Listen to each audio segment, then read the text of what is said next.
વતન પ્રેમને સલામ. રાજકોટમાં સફળતા બાદ હવે કચ્છના નિસંતાન દંપતીઓ માટે ડોક્ટર ભાવિન કમાણીનો અનોખો સંકલ્પ. ભુજ ખાતે પ્રેસ કોન્ફરન્સ યોજી માહિતી અપાઈ હતી. મૂળ કચ્છના અંજાર તાલુકાના ખેડોઈ ગામના વતની ડોક્ટર ભાવિન કમાણીએ પોતાના વતન પ્રત્યેનો પ્રેમ અનોખી રીતે વ્યક્ત કર્યો છે. રાજકોટમાં સફળતાની ઊંચાઈએ પહોંચેલી પોતાની પ્રેક્ટિસ સાથે હવે તેમણે કચ્છના નિસંતાન દંપતીઓ માટે માતૃત્વ અને પિતૃત્વનું સપનું સાકાર કરવાની દિશામાં મહત્વપૂર્ણ પગલું ભર્યું છે.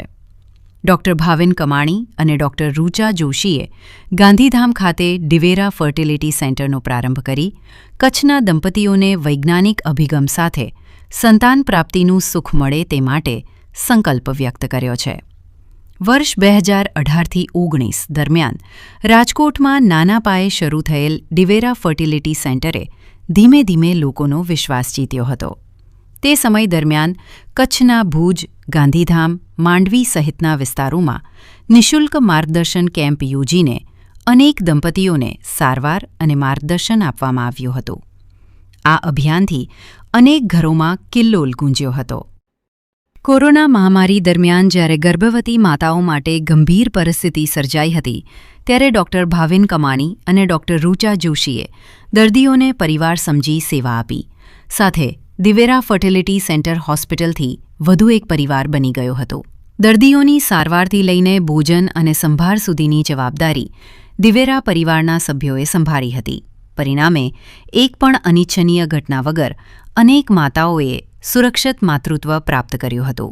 કચ્છી દંપતીઓને સતત રાજકોટ જવાની મુશ્કેલીઓ પડી રહી હતી અને ત્યારે તેઓ કહેતા હતા, સાહેબ તમે કચ્છ આવો ને, એવો લાગણીસભર કોલ પણ કરતા હતા. આ જ લાગણી અને વતન પ્રેમે ડોક્ટર ભાવિન કમાણીને કચ્છ ખેંચી લાવ્યો છે. અમદાવાદ અને બેંગ્લોરમાં હોસ્પિટલ શરૂ કરવાની ઓફરો હોવા છતાં તેમણે કચ્છને પ્રાથમિકતા આપી ગાંધીધામમાં ડિવેરા ફર્ટિલિટી સેન્ટર શરૂ કર્યું છે. ડોક્ટર કમાણી કહે છે કે કચ્છના દરેક નિસંતાન દંપતી સુધી પહોંચીને તેમને વૈજ્ઞાનિક રીતે માર્ગદર્શન આપી સંતાન પ્રાપ્તિનું સુખ આપવું એ જ અમારો ધ્યેય છે. અમે ઈચ્છીએ છીએ કે કચ્છમાં કોઈ દંપતી નિસંતાન ન રહે. વતન પ્રેમની લાગણી માત્ર સેવા સુધી મર્યાદિત રહી નહોતી. કચ્છ સાથેનો લાગણીસભર જોડાણ વધુ ગાઢ બનતા ડોક્ટર ભાવિન કમાણીએ કચ્છડો યાદ કર્યા નામનું ગીત સ્વકંઠે ગાઈ માતૃભૂમિને સમર્પિત કર્યું છે. આ ગીતમાં કચ્છ માટેનો પ્રેમ, લાગણી અને વતનની મીઠી યાદો ઝીલાઈ આવે છે. આ પ્રસંગે ડોક્ટર ભાવિન કમાણીએ પોતાના સહયોગી અને ડિવેરા ફર્ટિલિટી સેન્ટરના ડિરેક્ટર એમ્બ્રિયોલોજિસ્ટ ડોક્ટર રૂચા જોશીનો ખાસ આભાર વ્યક્ત કર્યો હતો. તેઓ અમદાવાદના વતની હોવા છતાં કચ્છના દંપતીઓ માટે સંપૂર્ણ સમર્પણથી જોડાયા છે. અંતમાં ડોક્ટર કમાણીએ જણાવ્યું હતું કે મારે કચ્છ પાસેથી કંઈ નથી જોઈતું. ઈશ્વરે આપેલું તબીબી જ્ઞાન કચ્છના નિસંતાન દંપતીઓને સંતાન સુખ આપવા ઉપયોગી બને એ જ મારી સૌથી મોટી કમાણી છે. આઈવીએફ ટેકનોલોજીમાં નવા એડવાન્સમેન્ટ શું છે? એટલે આઈવીએફ ટેકનોલોજીની અંદર અત્યારે જુઓ ને તો રોજ એક નવી કાં તો દવા કાં તો ટેકનોલોજી એનો છે ને રોજ નવું કાંઈ પણ સંશોધન આવતું હોય છે. અને આ સંશોધન જે છે એ ડેઇલીના રિસર્ચ પેપર્સ આવતા હોય એની અંદર અમે ઘણું બધું સ્ટડી કરીએ છીએ. એટલે એડવાન્સમેન્ટની તમને વાત કરું તો અત્યારે પીજીએસ, પીજીડી ટેકનોલોજી છે એનું એડવાન્સમેન્ટ ઘણું સારું છે.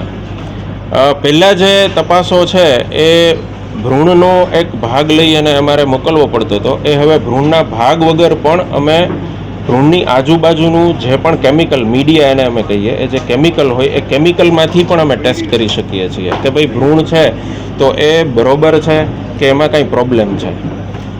બીજું છે કે જે લેઝર હેચિંગ જે વર્ષો જૂની ટેકનિક છે એની અંદર પણ ઘણા બધા નવી ટેકનોલોજી, નવા એઆઈના યુઝેજ, આવું ઘણું બધું આવેલું છે. એટલે એડવાન્સમેન્ટ તો બહુ સારું છે. કચ્છમાં સંખ્યાબંધ આઈવીએફ ક્લિનિક્સ છે, એની સામે ડિવેરાની વિશિષ્ટતા છે? સૌથી પહેલી વિશિષ્ટતા તો એ છે કે આવનારો જે દર્દી છે એ દર્દીને સૌથી પહેલું તો જે લાગે છે પોતાનાપણું. એના પછી અમે અમારા આટલા વર્ષોના અનુભવ પછી જે બી અમારા પ્રોટોકોલ્સ બનાવેલા છે એ પ્રોટોકોલ્સને કારણે અમારી સફળતા એ બહુ જ સારી રીતે અમને મળે છે. બીજું કે જે અત્યંત આધુનિક લેબ કહેવાય એવી લેબનું નિર્માણ કરવું પડે કે જે લેબની અંદર જેમ ગર્ભની અંદર બાળક ઉછરે અને એવું જે વાતાવરણ હોય એવું જ વાતાવરણ જ્યારે તમે લેબમાં બનાવો ત્યારે જ તમને સાચી સફળતા મળે. એટલે એવી એક અત્યંત આધુનિક લેબનું પણ અમે નિર્માણ કરી શકીએ છીએ. એટલે નિશ્ચિત રૂપે સફળતાનો દર તમને સારો જ મળવાનો છે. સર, ગાયનેકોલોજીસ્ટથી લઈને ગાયક સુધીની સફર એના વિશે થોડી.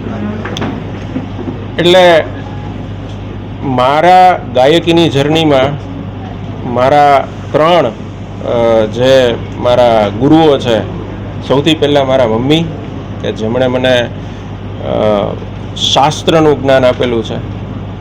ત્યારબાદ મારા પપ્પા કે જેમણે મને ગાયકી શીખવાડી છે. અને એ કેવું છે કે બાળક નાનું હોય ને તો એને ખબર ન હોય કે મારે કઈ ભાષા બોલવાની છે, પણ એના મા બાપની જે ભાષા સાંભળે ને એ ભાષા એ શીખતો જાય. એ બાળક જો ભારતમાં જન્મેલો હશે તો ભારતની ભાષા બોલશે અને ફોરેનમાં જન્મેલો હશે તો એની ભાષા બોલશે. એટલે હું જે શીખેલો છું એ નાનપણથી ઘોડિયામાંથી હાલરડાથી શરૂ થઈ અને અત્યાર સુધીની આ મારી જર્ની છે. એની અંદર મમ્મી પપ્પા અને ત્રીજો છે એ મારા મિત્ર પાર્થભાઈ કે જેમણે આ ગીત ડિરેક્ટ કરેલું છે. અમે બહુ નાના હતા ત્યારે સાથે ભણતા, ભણ્યા કેટલું એ તો ખબર નથી, પણ જે મિત્રતા જે નાનપણની છે ને એ હજી સુધી એટલી અકબંધ છે કે ઘણા બધા વર્ષોના બ્રેક પછી અમે ફરીથી પાછા મળ્યા. કારણ કે વચ્ચે મારા પપ્પાની જોબ એટલે અમારે શિફ્ટ થવાનું થાય એક ગામથી બીજા ગામ, અને પાર્થભાઈ એના કામમાં સ્થગિત હતા. તો જ્યારે અમે સાથે મળ્યા તો તમને એવું જ ફીલ થાય કે ભાઈ આ એ જ છે, આમાં કાંઈ ફરક નથી. એટલે એકચ્યુઅલી મારી પાસે આ સોંગ ગવડાવ્યું છે એણે. મને ખુદને ખબર નહોતી કે હું ગાઈશ અને કેવું ગાઈશ, પણ જે છે એ તમારી સામે છે આજે. ઓલમોસ્ટ બધા દેશ જેટલા બી લોકો અમારી પાસે આવે છે એમાં તમે સમજો કે વેસ્ટ આફ્રિકા છે, US, UK, યુરોપના સ્વીડન જેવા દેશોમાંથી, આપણું સ્પેન, ત્યાંથી બી લોકો આવે છે. અને બધા જ દર્દીઓને સારવાર અમે આપેલી છે. અને જે પરિણામ જે આપણા લોકો માટે છે, સમજો કે હ્યુમન બોડી જ છે, જે પરિણામ આપણા લોકો માટે છે એ જ પરિણામ એમના માટે છે. એટલે સફળતાપૂર્વક બી ઘણા લોકો સારવાર લઈને ગયા છે હોસ્પિટલમાંથી. આજનો પ્રોગ્રામ આપણો છે કે દિવેરા IVF એક નવું આશાનું કિરણ રહીને ગાંધીધામમાં આવી રહ્યું છે. ગાંધીધામમાં આપણે અતિ આધુનિક સેવાઓથી સજ્જ લેબોરેટરી કરી રહ્યા છે. એની જોડે જોડે આપણે માર્ગદર્શન કેમ્પના આયોજન કરીએ છીએ, જે ગામડે એટલે કે નાના ને મોટી જગ્યાએ ડિફરન્ટ તારીખો સાથે તમને નજીકના ભવિષ્યમાં જોવા મળશે. આવતીકાલે ભુજમાં બી માર્ગદર્શન કેમ્પનું આયોજન છે. એટલે મારી નમ્ર અપીલ છે એવા દરેક વ્યક્તિઓ જે વંધ્યત્વથી પીડાય છે અને જેને જરૂર છે અમારી એ માર્ગદર્શન લેવા માટે ફ્રી કેમ્પ છે, તો માર્ગદર્શન લેવા માટે આવે અને અચૂક એનો લાભ લે. અમારો સંપર્ક કરવા માટે અમારા મોબાઈલ નંબર આપેલા છે. એ મોબાઈલ નંબરથી અમારા સંપર્ક કરી શકે છે અને કેમ્પમાં રજીસ્ટ્રેશન કરાવીને જ અમારો સંપર્ક કરી શકાય છે. કચ્છ બહુ મોટો વિસ્તાર છે, તો તમે પૂરા કચ્છ સુધી કઈ રીતે પહોંચશો? અલગ જગ્યાએ અલગ તારીખોએ માર્ગદર્શન કેમ્પ રાખેલા છે. મુન્દ્રા છે, પછી ભુજ છે, રાપર છે. તો આ દરેક જગ્યાએ અમે જ્યારે કેમ્પનું આયોજન કરીએ એ દરમિયાન અમે એ પ્રમાણેની એડ આપીશું, મીડિયાને અમે ઇન્ફોર્મ કરીશું. તો તમે એ રીતે પહોંચાડશો જેથી અમે લોકો દર્દીઓ સુધી યોગ્ય સમયે પહોંચી શકીએ, દર્દીઓ અમારા સુધી યોગ્ય સમયે પહોંચી શકે. ભુજમાં ડૉક્ટર દેવેન્દ્ર ડાંગરની ન્યૂ લાઈફ ચિલ્ડ્રન હોસ્પિટલ છે, ત્યાં આગળ અમારા કેમ્પનું આયોજન છે. ડૉક્ટર ભાવિન કામાણી, આ જે સંગમ છે ને એ વિજ્ઞાન અને અંદરની લાગણીઓનો અદ્ભુત સંગમ છે. આ સંગમ માતૃત્વ પ્રાપ્તિ જોડે પોતાની જન્મવૃત્તિ ભૂમિ પ્રત્યેનું જે ઋણ ડૉક્ટર કામાણી અદા કરવા માગે છે એ માટેનું સોંગ છે. તો મારી નમ્ર અપીલ છે કે આ સોંગ દરેક વ્યક્તિ સુધી પહોંચે અને કચ્છની ધરતીનો અમારા પ્રત્યેનો પ્રેમ અને કચ્છના દર્દીઓ પ્રત્યેનો અમારા પ્રત્યેનો પ્રેમ અમે આ સોંગ થ્રુ બધાને કહી શકીએ, બતાવી શકીએ. કચ્છની અંદર વંધ્યત્વનો રેશિયો વધારે છે અને એ કેટલા પર્સન્ટેજ છે અને એની પાછળનું કારણ શું? કચ્છની ધરતીમાં 15 થી 17% અત્યારે પહોંચી ચૂક્યું છે વંધ્યત્વનું કારણ, જે દર વર્ષે ધીરે ધીરે વધતું રહ્યું છે. મેં તમને પહેલાં બી કીધું કે કેટલાક મૂળભૂત કારણો છે. આપણું તાપમાન, અહીંયાનું વાતાવરણ, પાણી, ખોરાક, જે ફર્ટિલાઇઝર્સનો યુઝ થાય છે આજકાલ ખોરાકને બનાવવા માટે, એ ફર્ટિલાઇઝર્સ બી ઇન્ફર્ટિલિટીને લીડ કરે છે આજના જમાનામાં. એની જોડે જોડે જીનેટિક એટલે કે ટોબેકો જે મેલ ઇન્ફર્ટિલિટીનું મુખ્ય કારણ છે, અને જેનેટિક રીઝન, આનુવંશિક લક્ષણોમાં આવતી ખામીઓ, આ બધા રીઝન એવા છે કે જે દિન પ્રતિદિન વંધ્યત્વને વધારી રહ્યા છે, અને એને જ સોલ્વ કરવા અમે આવી રહ્યા છીએ કચ્છમાં. સ્ત્રીને લગતા કારણો અને પુરુષને લગતા કારણો અલગ અલગ હોય છે. સૌથી ખાસ કારણોમાં આપણું વાતાવરણ, આજનો ખોરાક, બેઠાડું જીવન, લેટ મેરેજીસ, આ મુખ્ય કારણો છે. એની જોડે જોડે તમાકુની વધારો પડતો ઉપયોગ આજકાલના જમાનામાં પુરુષોના વંધ્યત્વના કારણનું મુખ્ય કારણ એ બી બની રહ્યું છે. એની જોડે જોડે જીનેટિક કેટલીક ખામીઓ કે જે આનુવંશિક લક્ષણોમાં આવતી ખામીના કારણે જે વંધ્યત્વ થાય છે, દિન પ્રતિદિન વધતું ગયું છે. ડાયાબિટીસ, બ્લડ પ્રેશર જેવા રોગો બી દિન પ્રતિદિન નાની ઉંમરમાં જોવા મળે છે. તમે જોતા હશો કે હાર્ટ એટેક નાના નાના લોકોને આવે છે. એનું કારણ શું? તો દિવસે ને દિવસે આપણું શરીર પહેલાંની કમ્પેરમાં નબળું પડતું જાય છે, જેની એક અસર વંધ્યત્વ પર બી એટલી જ છે. એટલે આ બધા મુખ્ય કારણો છે વંધ્યત્વને લગતા. તમારે ત્યાં ટ્રીટમેન્ટ માટે આવે અને બાળક થઈ જાય ત્યાં સુધીની એને અંદાજે કોસ્ટ શું પડે છે? જો દરેકનું શરીર અલગ હોય, દરેક સ્ત્રી અલગ અલગ શરીર હોય, દરેક પુરુષને અલગ અલગ કારણો હોય, એટલે જેનું રોગ હોય ને એ રોગ પ્રમાણે જ અમે એનું ટ્રીટમેન્ટ કરતા હોય છે. ઘણા દર્દીઓને 10 રૂપિયાની દવામાં બી સારું થઈ જાય, અને ઘણાને જેવી રીતે કે ગર્ભાશયમાં બાળક ચોંટવાનો સમય જ નક્કી ન થતો હોય એવા મોટા મોટા રોગો કે જે કોઈ બી સ્ત્રીના શરીરમાં 24 કલાકનો નિશ્ચિત સમય હોય જ્યારે બાળક અંદર ચોંટી શકે કોઈ બી સ્ત્રીમાં, એ સમય શું છે એ ઘણી સ્ત્રીઓમાં આગળ પાછળ હોય છે, જે આજકાલનું આધુનિક વિજ્ઞાન છે. આ અગર સમય નિશ્ચિત નથી એવી સ્ત્રીઓની સારવાર 5 થી 7 લાખ સુધી બી પહોંચતી હોય છે. સો આ આખો સફર છે. દરેક સ્ત્રી અલગ અલગ અલગ દ્રષ્ટિએ અલગ રોગ પ્રમાણે અલગ સારવાર હોય છે. અચ્છા, ખાસ કરીને એવું પણ સાંભળ્યું છે કે આ જે કૃત્રિમ રીતે જન્મતા બાળકોમાં કોઈ ખોટ ખાપણ રહેવાની પણ એક શક્યતા હોય છે, તો એવી કેટલી શક્યતાઓ ગણાય? ના, કૃત્રિમ રીતે બાળક વધારે સારી રીતે જન્મે, કારણ કે આજકાલનું આપણું શરીરમાં બધા ન્યુટ્રિશન અવેલેબલ હોય એવું જરૂરી નથી. તો જ્યારે ગર્ભ શરીરની બહાર બનતો હોય ત્યારે એમાં આપણે દરેક પ્રકારના, એટલે કે અમે જે મીડિયા કોમ્પોઝિશન યુઝ કરીએ એમાં દરેક પ્રકારના ન્યુટ્રિયન્ટ્સ હોય, અવેલેબલ હોય એવું વાતાવરણ હોય, જે માતાના ગર્ભ કરતાં બી કદાચ બેટર હોય, કારણ કે માતાના ગર્ભમાં બી આજકાલ બેક્ટેરિયા, વાયરસીસ, માઇક્રોપ્લાસ્ટિક, DNA RNAની ખામી, ઘણી બધી વસ્તુઓ જોવા મળે છે. કોથળી નબળી હોવી, આ બધા એવા કારણો છે. તો આ બધા કારણો લેબમાં આપણે સુધારી શકીએ એટલા માટે જ IVFથી આવતા બાળકો વધારે એક્ટિવ જોવા મળે છે. એવા ઘણા રિસર્ચ પેપર છે જે એવું બતાવે છે કે IVF વાળા બાળકો વધારે, એટલે કે કૃત્રિમ પદ્ધતિથી બનાવેલા બાળકો વધારે સિલેક્ટેડ અને સારા હોય છે, એક્ટિવ હોય છે.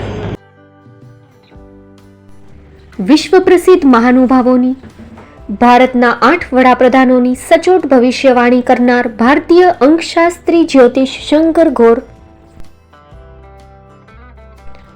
ભારતના વડાપ્રધાન શ્રીમતી ઇન્દિરા ગાંધીની વિજયની તથા અકાળે મૃત્યુની સચોટ ભવિષ્યવાણી કરનાર જ્યોતિષી, ભારતના વડાપ્રધાન રાજીવ ગાંધીની વિજયની તથા રાજીવ ગાંધીના અકાળે મૃત્યુની સચોટ ભવિષ્યવાણી કરનાર ભારતીય અંકશાસ્ત્રી, ભારતના વડાપ્રધાન નરેન્દ્ર મોદી 2014માં વડાપ્રધાન બનશે અને લાંબો સમય શાસન કરી 2024માં જીતની હેટ્રિક કરશે તેવી 12 વર્ષ અગાઉ સચોટ ભવિષ્યવાણી કરનાર વિશ્વના પ્રથમ ભારતીય અંક જ્યોતિષી,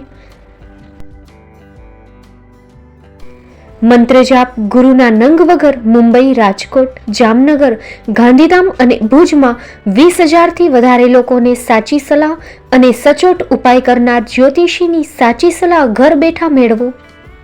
જ્યોતિષી શંકર ઘોર. સંપર્ક કરો 9909602928. એડ્રેસ નોંધી લેશો. ટીના હાઉસ, ડોક્ટર ભાણજી સ્ટ્રીટ, છઠ્ઠી બારી, રિંગ રોડ, ભુજ, કચ્છ.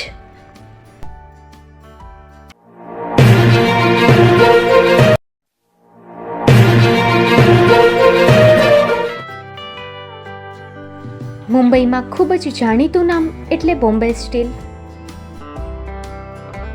અહીંથી તમને મળશે ઘર વપરાશના તમામ વાસણો, હોટલવેર, કેટરિંગને લગતી દરેક પ્રકારની વસ્તુ હાજર સ્ટોકમાં. Dinner set, mixer, pressure cooker તેમજ દરેક પ્રકારના સ્ટીલના અવનવા વાસણો ખરીદવા માટે વિશ્વાસપાત્ર સ્થળ. સાથે વાસણોની ફેન્સી વેરાયટીઓ હાજર સ્ટોકમાં. મુલાકાત લ્યો Bombay steel exclusive showroom. Export અને હોલસેલ ભાવે વાસણો મળશે.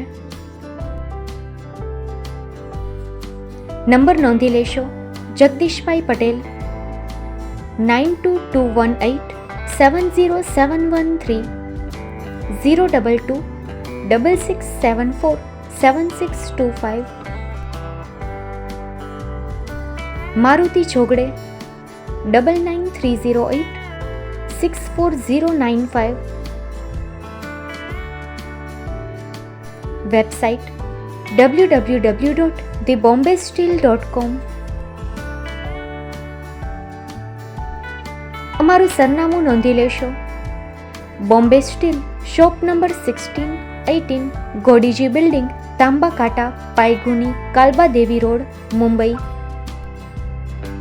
400003, મહારાષ્ટ્ર.